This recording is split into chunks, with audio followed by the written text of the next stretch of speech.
안녕하세요. 선한 로열러더입니다. 자, 제롬 파월 연준 의장이 금리 인하 발언을 했습니다. 그래서 이번에 찾아온 산타는 제롬 파월 아니냐라는 얘기가 나오고 있는데요. 자세한 내용 잠시 후 확인해 보도록 하겠습니다. 자, 미증시는 사상 최고치 얼마 안 남았습니다라고 제가 말씀드렸고 이번에 돌파할 것 같습니다라고 말씀드렸는데 드디어 돌파했습니다. 사실은 종가 기준으로는 어제도 전일에도 이미 돌파됐다라고도 말씀을 드렸었는데요. 오늘 뭐 추가적으로 이제 꾸준하게 올라오고 있는 모습, 아주 안정적으로 움직이고 있고요. 자, 나스닥 또한 마찬가지입니다. 그래서 52주 신고가는 기본적으로 넘어가는 개념이다라고 보시면 될 것 같고요.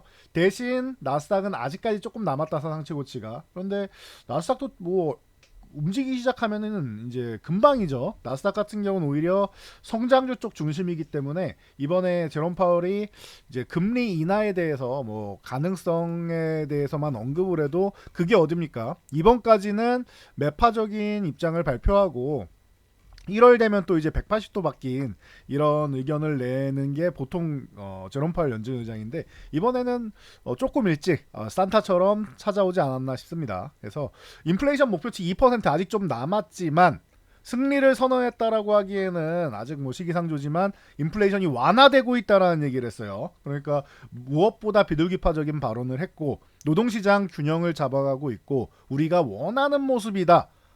이게 중요한 워딩인 것 같아요.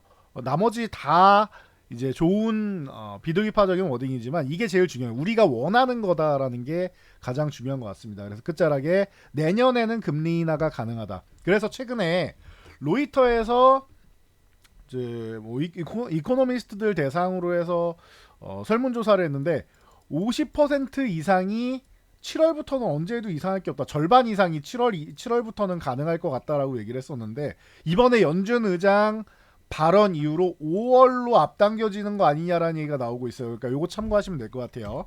그럼 3분기부터는 금리 인상 가능성이 매우 높았었는데 이제 2분기도 가능성이 높아지고 있다라는 정도까지만 큰 틀만 알고 가시면 됩니다. 디테일한 거는 또 내년에 상반기에 이제 지표 발표부터 시작해서 그런 부분을 보면서 여러분들이 판단하시면 됩니다. 요 정도까지만 알고 가시면 돼요. 자, 그래서 지금 외국인들이 지난 1년 이제 1년이 좀 넘었죠. 지난 4분기부터 해가지고 현재 14조 원 넘었습니다. 근데 오늘 6천억 추가적으로 매수하면서 거의 이제 15조 원 가까이 되고 있죠. 기존에 19조 원 정도까지 매수했다가 11조까지 줄였었는데 다시 한번 늘리고 있습니다. 미국의 국채금리 5% 넘나들고 이스라엘 전쟁 나고 하면서 조금 줄였었는데 이 부분을 다시 회복하고 있다라는 거 참고하시면 될 것 같습니다. 오늘 수급 자체가 너무 좋죠. 만기일이라서 못 올라간다고 해서 2600까지 어제 오늘 해가지고 만약에 기적적으로 올라간다고 해도 마감에는 2500 중반 정도로 내려와야 됩니다라고 말씀을 드렸어요. 중반 넘어가면 안 된다라고 했죠. 그런데 올라가지 못했고 그래서 오늘 더 올라가도 이상할 게 없는 시장이었지만 장 막판에 힘이 딸린 거는 만기일이라서 그렇습니다. 외국인이 콜 매도가 많아요 지금. 그래서 그런 거고 그렇다라고 하면 오늘 못 올라간 부분은 향후에 다 보상받게 되어 있다라는 거 참고하시면 됩니다. 선물 더 추가로 쌓고 있죠. 굉장히 좋은 수급을 외국인들이 보이고 있다라는 거 체크하시면 될 것 같고요. 자, 코스닥은 이제 840포인트 돌파할 때가 됐다라고 말씀드렸는데 이번엔 좀 가능성이 높지 않느냐라고 보고 있습니다. 이번이 아니라도 넘어는 갈 건데 이번에는 넘어갈 가능성이 꽤 높다라고 말씀드렸으니까 참고 한번 해보시고요. 자, SK하이닉스 자 13만원 넘어가면은 이제 새로운 시세 만들 것이다 말씀드렸죠. 사상 최고치도 얼마 안 남았습니다. 13만원 넘어가면은 15만원이니까 가시권에 들어오는 거예요. 13만원 위쪽에는. 그러면 한 번만 이렇게 쓱 들면은 14만원천에서 15만원 사이 정도 가는 거죠. 사상 최고치 부근까지 가는 건 당연한 거고 이거 분명히 넘어갑니다. 빠르면은 올해도 넘어가도 이상할 게 없고요. 내년 1분기에는 넘어갈 가능성이 매우 높습니다. 사상 최고치 참고하시면 될 것 같아요. 자, CXL 관련주 같은 경우는 어제 이미 다 말씀을 드렸죠. 그래서 삼성전자랑 하이닉스랑 이미 기술력을 다 공개하고 내년부터 좀 양산하겠다 이런 건데 계속 말씀드리지만 이거 하나만 알고 가시면 돼요. 기술력이 있어도 나머지 부품들이랑 호환이 돼야 됩니다. 특히 인텔이 계속 CPU 쪽에서 호환성이나 이런 부분이 계속 늦어지고 있죠. 신규 신제품을 출시하는데 늦어지고 있죠. 그러니까 양산을 해도 바로 유행할 수 있느냐는 모르겠어요. 그리고 처음에는 이제 우리 일반 PC보다는 이제 서버용 쪽으로 활용하게 될 겁니다. 가격도 높을 거고.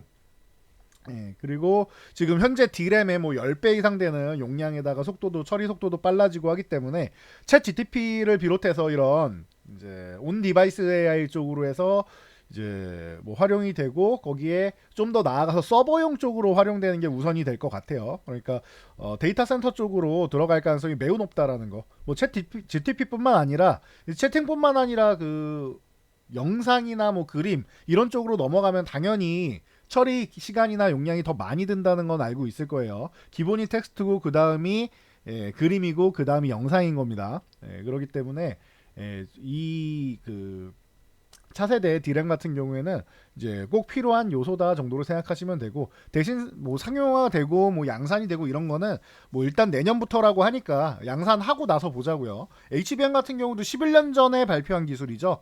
그렇기 때문에 뭐 이제 활용이 되기 시작하는데 뭐 HBM보다는 조금 빨리 적용될 수는 있겠지만 이제 뭐 호환성이나 방금 말씀드린 이런 부분 유심히 좀 살펴볼 필요는 있을 것 같습니다. 그래서 언제 들어가느냐 뭐 이런 차이인 것 같고요. 전체적으로 그래서 반도체주는 순환매가 돈다라고 생각하시면 돼요. 기본적으로 HBM 쪽 관련주들이 먼저 움직이고 그 다음에 어디가 올라왔어요? 온디바이스. 이게 다 근데 다르지 않아요. 예. 온디바이스 쪽 AI 들어갈 때 이쪽에 패키징 쪽 많이 올라갔죠. 뭐 패키징이 발전하면은 HBM은 상관이 없습니까? 당연히 상관 있죠. D램도 상관 있고, 낸드도 상관 있고, 파운드리 상관이 있고 다 상관 있어요. 근데 엮여 있는데 아직 HBM 쪽으로 못 올랐던 일부 섹터들이 여기에 온디바이스에 엮어서 올린 거고요. 여기까지도 안 올린 쪽이 CXL 쪽에 엮여가지고 뭐 올리는 겁니다. 그래서 HBM 쪽에 대형주 쪽, 이제 중대형주 쪽이 많이 몰려 있고, 온디바이스 쪽에는 중소형주 쪽이 많이 몰려 있고, CXL 쪽에는 거의 지금 현재 소형주 쪽만 와 있죠. 그러니까 순환매 돌리면서 사이즈별로 돌린 거라고 생각하시면 돼요. 이 정도까지 체크하시면 될 것 같고요. 결국엔 또다시 HBM 쪽으로 돌아오고 온디바이스로 가고 하면서 이쪽으로 왔다 갔다 하다가 한번 이제 소형주 움직여야겠다 하면은 CXL 다시 한번 움직이고 이런 모습이 반복될 가능성이 높다라는 거 참고하시면 될 것 같습니다. 자, 오늘은 성장주들을 좀 봐야 되는 날이죠. 자, 금리 인하 얘기 나오고 하면은 기존에 이제 좋았던 성장주들, 이제 포스코 퓨처엠 같은 경우는 제가 2차 전지 관련주 중에서는 가장 편안하게 들고 갈 수 있는, 그러니까 리스크 없이 들고 갈 수 있는 종목이라고 하면 포스코 퓨처엠이 아니겠느냐라고 누누이 말씀을 드렸는데요. 이 종목이 뭐 가장 뭐 편안하게 볼 수 있는 종목인 것 같습니다. 자, 그리고 LNF 같은 경우는 조금 억울하지 않냐라고 말씀을 드렸는데 사실 실적이 그렇게 뒷받침되지 못했어요. 올해 같은 경우에는 작년에 비해서 저희 매출액은 늘었지만 이익이 많이 떨어졌죠. 사실 뭐 리튬 가격도 있고 그러다 보니까 이제 올해는 조금 힘든 모습을 보였다 정도로 체크하시면 될 것 같고요. 대신 이제 뭐 공매도나 이런 부분에 좀 시달리다 보니까 여러 가지 측면에서 좀 어렵다 보니까 이제 돌파구를 코스피 이전 상장 쪽으로 잡았습니다. 그래서 내년 되면은 코스닥이 다시 한번 지각 변동이 나올 것 같아요. 에코프로그룹 쪽 빼면은 셀트리온 헬스케어 3위 없어지죠. 4위 포스코 DX 없어지죠. 5위 LNF 없어지죠. 뭐 죄다 없어집니다. 6위 HLB도 없어질 수 있죠. 뭐 죄다 코스피로 넘어가죠. 그러니까 전세적인 지각 변동이 한번 벌어지면서 조금 달라질 수가 있습니다. 지금 너무 2차 전지 쪽으로 집중이 많이 되어 있는데 이런 부분이 좀 변화될 수 있다라는 거 참고하시면 될 것 같아요.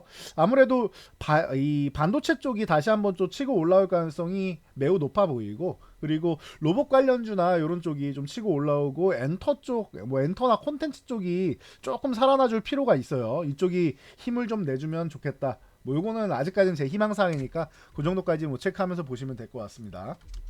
자, 그리고 성일하이텍이나 뭐 세비캔 같은 경우 에코프로랑 코스모학이 그렇게 날아갔음에도 불구하고 올라간 게 없어요. 올해 보시면은 오히려 어떻게 보면은 연초에 잠깐 반짝했다가 다시 제자리로 딱 돌아와서 바닥권에 있죠. 그러니까 성일하이텍은 어떻게 보면 좀 억울할 수 있겠죠. 에코프로는 그러면은 실적이 뭐 어마어마하게 나와서 이만큼 올라갔습니까? 그건 아니지 않습니까? 그렇게 따진다라고 하면은 성일하이텍 같은 경우는 억울할 수가 있겠죠. 얘는 이만큼 올라갔는데 우리는 조금 올라가다가 여기서 다시 제자리 되돌아왔으니까 너무나 차별을 느끼는 거죠. 그래서 이거는 수급적인 여건이 아니겠느냐라고 생각하면서 에코프로는 보시면은 올라갔다가 제자리에 온 게 아니라 추가 상승한 다음에 엄청나게 밀렸음에도 불구하고 다른 종목들 봄에 올라온 정도 고점 전후 되는 이 위치에 있죠. 그러니까 에코프로에 비해서 굉장히 좀 이제 상대적 박탈감을 느꼈던 이런 종목들, 성일하이텍, 뭐 세비캠 이런 종목들이 바닥권에서 이제 턴 돌리기 시작하는 이런 움직임 좀 나왔다 보시면 돼요. 연말 키높이 맞추기 정도라도 올라올 수 있다라고 말씀드렸습니다.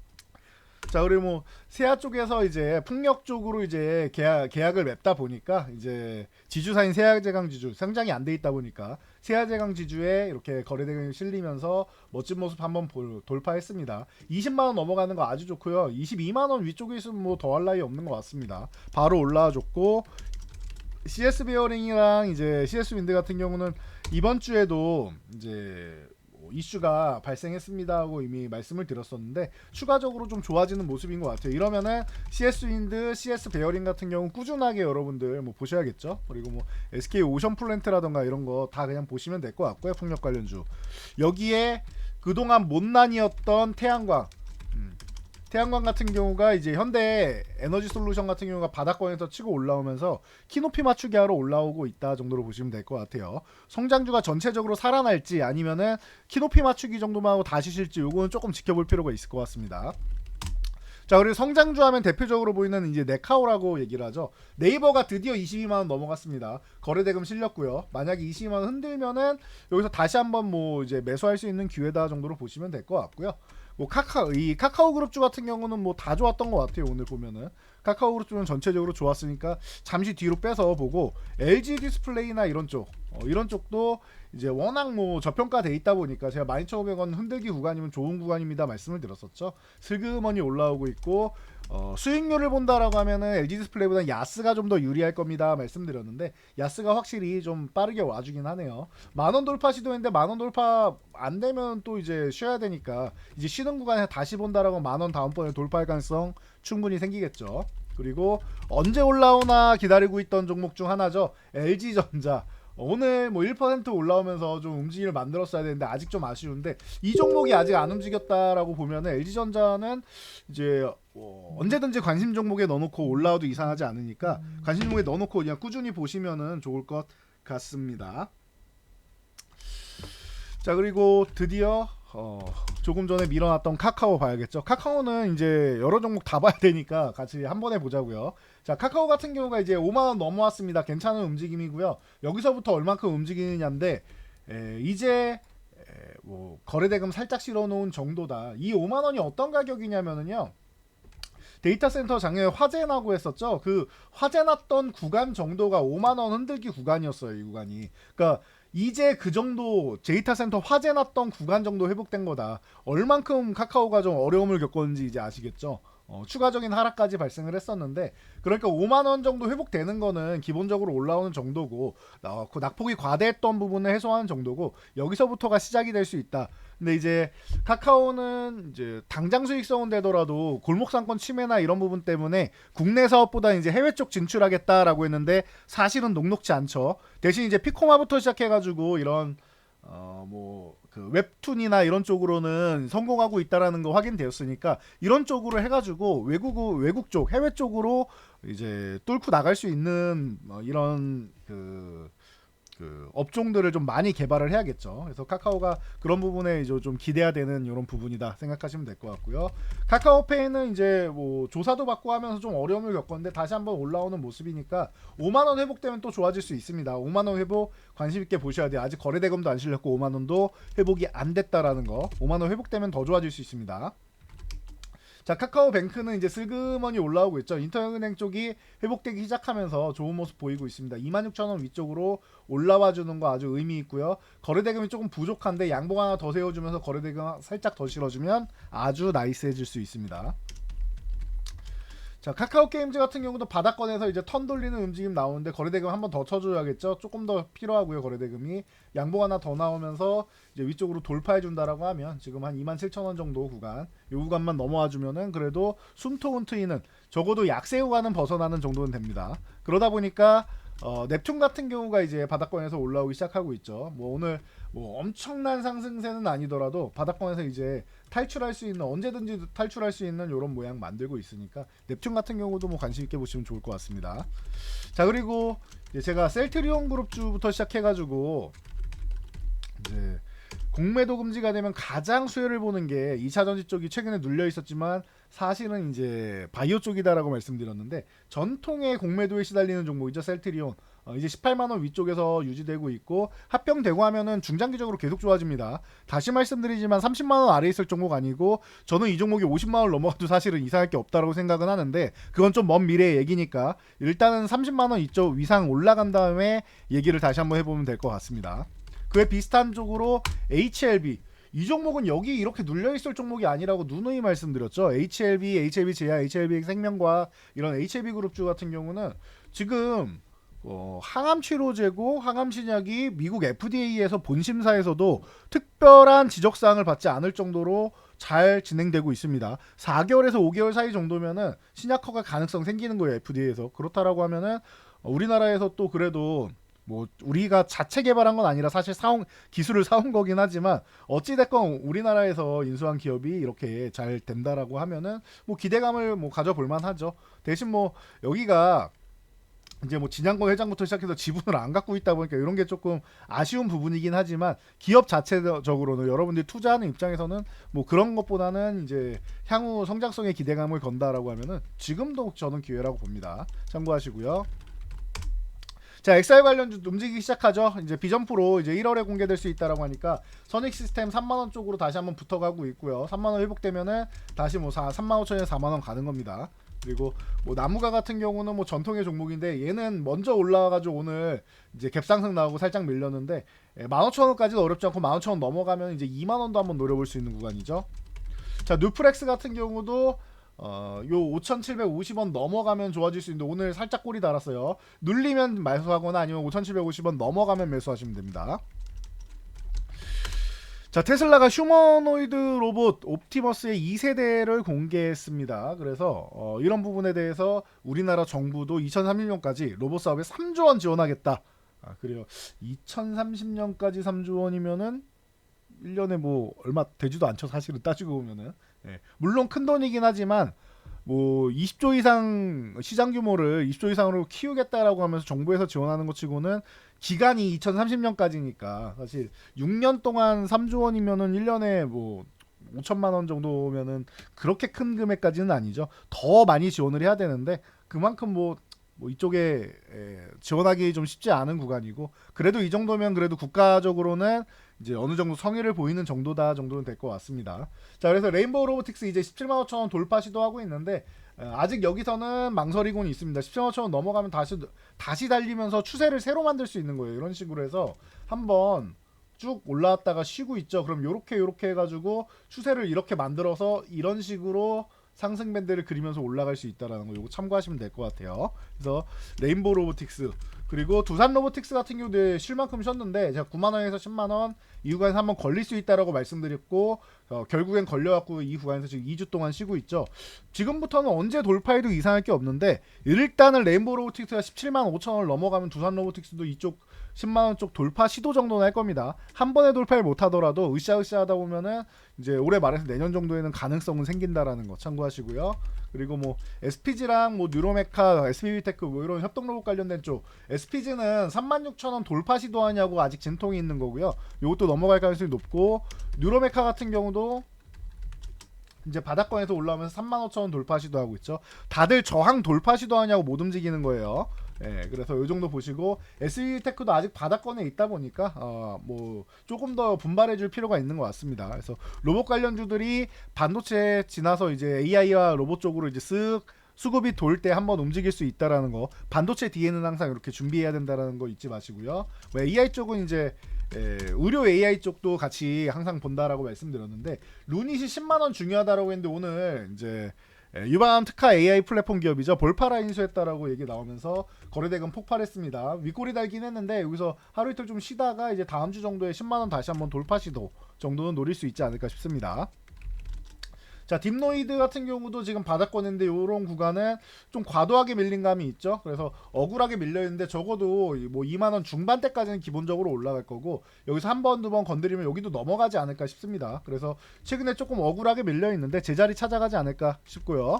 자, 그리고 뭐 셀바스 AI 같은 경우도 최근에 생각보다 좀 약했죠. 더 움직이고 2만 원 위쪽에서 한번 치고 달려도 이상할 게 없었는데 최근에 수급이 자꾸 반도체 쪽으로 쏠리다 보니까 그에 대한 수혜를 좀 덜 받은 것 같습니다. 하지만 언제 움직여도 이상할 게 없다라는 거 참고하시고요. 뭐 신테카 바이오나 아니면 JLK나 뭐 비우노 이런 종목들 항상 뭐 말씀드리던 거니까 참고하시면 될 것 같고요. 자, 미국 FDA에서 3대세 유전자 가위로 이제 활용한 이제 치료제가 허가받았죠. 그래서 툴젠이 유전자 가위든 뭐 우리나라에서 가장 대표적인 종목이니까 움직임이 나왔고, 뭐 마크로젠이나 뭐 이런 종목들, 그리고 고바이오랩 뭐 이런 종목들이 같이 한번 좀 움직임이 덩달아서 나왔다 정도로 보시면 되고요. 그렇다면 카티 치료제 쪽으로 해서 에클론 같은 경우가 향후에 한번 움직일 수 있는데 지금 12,500원이 너무 싸게 내려와 있는 것 같아요. 보통은 12,500원 구간이면은 뭐 강한 반등은 당연한 거고, 15,000원만 회복되면은 여기는 저평가 구간이고 15,000원 회복되면은 제 궤도에 들어갈 수 있으니까 지금부터 해가지고 슬슬 모아가다가 한 주 한 주 모아가다가 12,500원 회복될 때 물량을 좀 실어주면 될 것 같습니다. 그래서 뭐 이 정도까지 정리해드리면은 여러분들 걱정이 없이 진행될 것 같습니다. 자, 그리고 저희 공지사항 하나 오늘 올려드렸죠. 저희 홈에 오셔가지고 커뮤니티 게시판 들어가면은 확인하실 수 있습니다. 자, 저희 선한스탁에서 제2월급통장 12기 회원 모집 시작합니다. 제롬파일 연준의장 금리 인하 언급했죠. 내년 시장 말씀드렸던 대로 좋을 겁니다. 다우지수 사상 최고치 돌파했고 우리는 이제 시작입니다. 환율도 1,300원 아래로 내려왔고 외국인들 다시 한번 우리나라 시장 매수하기 시작했습니다. 걱정하지 마시고요. 대신 기존 종목 묶여있어서 움직이기 어려운 분들, 그리고 다수의 종목이 추세보다는 단기적으로 뭐 치고 빠지는 이런 뭐 그런 구간에 있죠 지금. 그러다 보니까 개인 투자자분들 종목 선택 굉장히 어려워하시는데 걱정할 필요 없습니다. 저희 선한스탁에서 여러분들의 고민 덜어드리기 위해서 맞춤형으로 준비되어 있다라고 여러분들께 공지해 드렸습니다. 자, 첫 번째는 차분하게 바닥권에서 매집하는 차기 주도주 클래스, 두 번째는 단기 매매를 통해서 자금을 순환하는 트레이딩 클래스가 있다라고 말씀드렸죠. 여러분들이 기다려주신 만큼 상담 진행한 후에 자, 투자 성향에 맞춰서 주도주로 바닥권에서 매수할 건지 아니면은 단기적으로 트레이딩하는 이 자금 순환 쪽을 하실 건지 저희가 클래스 배정을 진행해 드릴 테니까 뭐 편안하게 아래에 링크 클릭해서 상담 신청하시면 됩니다. 모든 동영상에 뭐 하단에 보시면은 뭐 전일 동영상 같은 경우에도 하단에 보시면 이렇게 상담문이 올라와 있죠. 요거 클릭하시면은 여러분들 신청하실 수 있으니까 요거 링크 클릭해서 신청하시면 됩니다. 전 여기까지 말씀드리고 올라가도록 하겠습니다. 영상이 도움되셨다면 여러분들 주변 분들께도 저희 채널 추천 한번 부탁드리고요. 댓글 하나씩 달아주시면 모두 감사드릴게요.